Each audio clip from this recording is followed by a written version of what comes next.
you say annyeong? Hapadu, annyeong.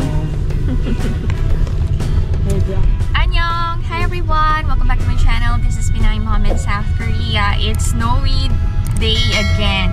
Papunta kami ngayon sa wedding ng cousin ni Alex. Ang pangit ng panahon, delikadong magsasakyan, pero no choice kasi sa Gangnam yung wedding venue. Pag talaga January, madalas nang mag-snow dito sa South Korea. Kapag snowy, madulas yung daan, so we have to be careful talaga and dahan-dahan lang yung pag-drive.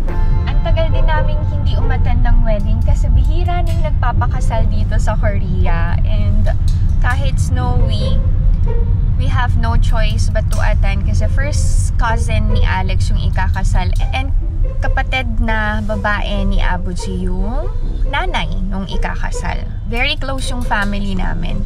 Present yun sa 70th birthday ng mga biyanan ko. Sa mga magtatanong, required bang magbigay ng regalo kapag may kasal?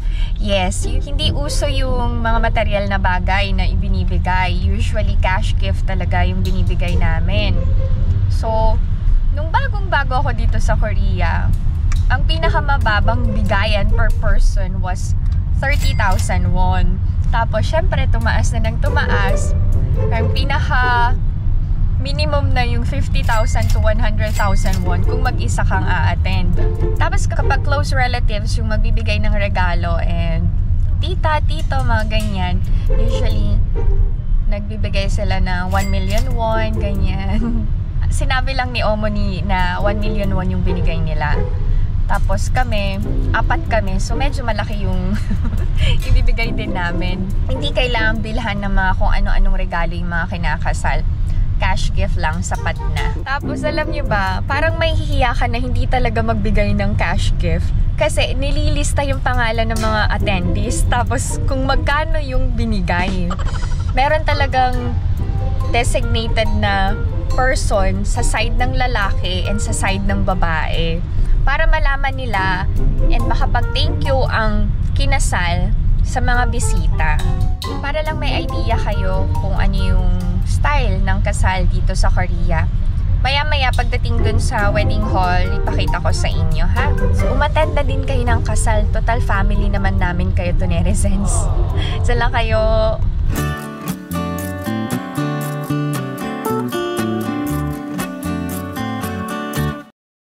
Nagugutom na ako. Kain tayo. Nacho chips.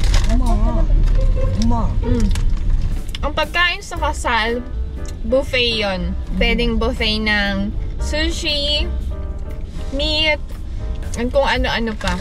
Hindi uso yung kasalan din sa bahay, tapos magluluto. Walang ganun dito sa Korea. Pero yun, nakaka-miss din yung ganung kasal sa atin sa Pilipinas, no? Yung members ng family magtutulong-tulong magluto, magayos, tapos may sayawan sa gabi, yung probinsya style. Tapos may magsasabit ng pera sa bride and groom habang nagsasayaw. Nakaka-miss din yung ganun. Where's the chocolate, baby? Thank you.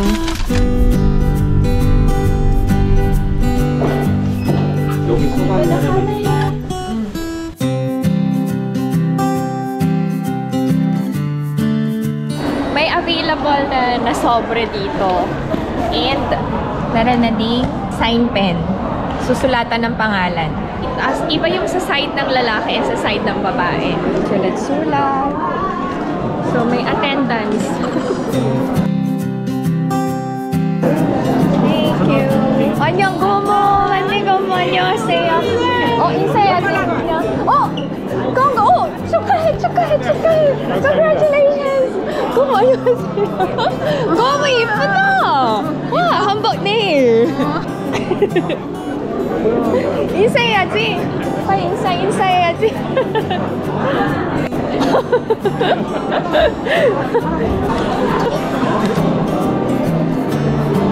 This is the wedding hall. Very nice.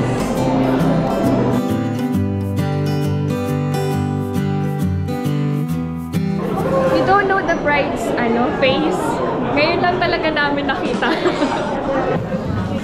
So, ang aming meal coupon. Without this, hindi kami makakakain.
Ceremony. So, parang mas maganda yung mga wedding ngayong generation na to compared sa wedding namin ni Alex.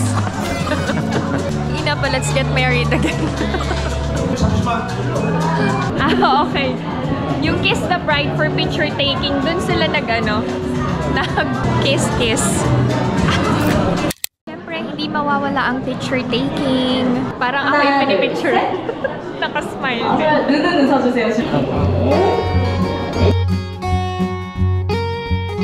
Kakain na kami. Kailangan namin kumain ng marami-rami.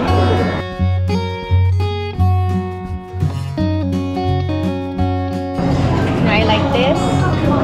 Ang shinin. Try tayo.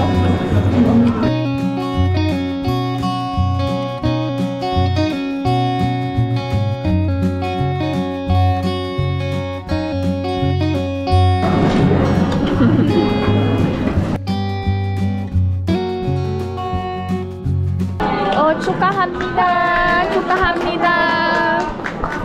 축하해. Yan. 축하드려요. You say congratulations. Greetings. Yan. After ng ceremony nila, pag sa buffet, ako talaga, pakonti-konti yung kuha ko. Pero lahat tinitikman ko. Ako yung may pinakamaraming nakain. Umuwi na yung buong pamilya ng asawa ko. Kami na lang naiwan.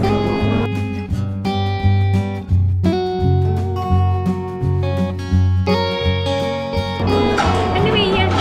Maiksi lang itong video na to. Gusto ko lang talagang i-share sa inyo yung wedding dito sa South Korea. Uuwi na kami kasi delikado na yung daan, madulas.